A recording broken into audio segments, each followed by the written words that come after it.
আফগান শরণার্থী মন্ত্রী কাবুলে নিজের মন্ত্রণালয়ের অফিসে একটি আত্মঘাতী বিস্ফোরণে নিহত হয়েছেন বলে জানা গেছে। এক সরকারি সূত্র নাম প্রকাশ না করার শর্তে এএফপিকে জানিয়েছে, দুঃখজনকভাবে শরণার্থী মন্ত্রণালয়ে একটি বিস্ফোরণ ঘটেছে এবং মন্ত্রী খলিলুর রহমান হাক্কানি তার কয়েকজন সহকর্মী সহ শহীদ হয়েছেন। তিনি আরও জানান, বিস্ফোরণটি একটি আত্মঘাতী হামলার কারণে ঘটেছে।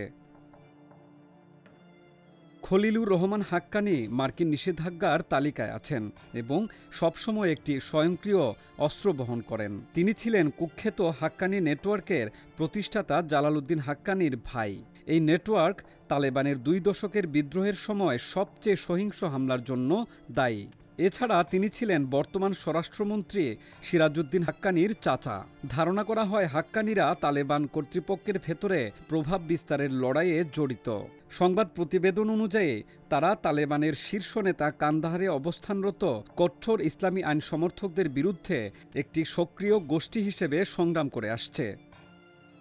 তালেবান ক্ষমতায় ফেরার পর থেকে বেশ কয়েকজন শীর্ষ তালেবান নেতা নিহত হয়েছেন, যার মধ্যে প্রাদেশিক গভর্নর, কমান্ডার ও ধর্মীয় নেতা রয়েছেন।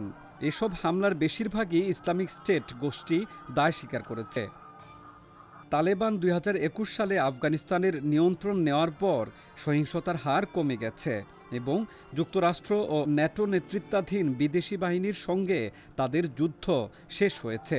তবে ইসলামিক স্টেটের আঞ্চলিক শাখা, যা ইসলামিক স্টেট খোরাসান নামে পরিচিত, আফগানিস্তানে সক্রিয় এবং তারা নিয়মিতভাবে সাধারণ জনগণ, বিদেশি এবং তালেবান কর্মকর্তাদের লক্ষ্য করে বন্দুক ও বোমা হামলা চালিয়ে আসছে।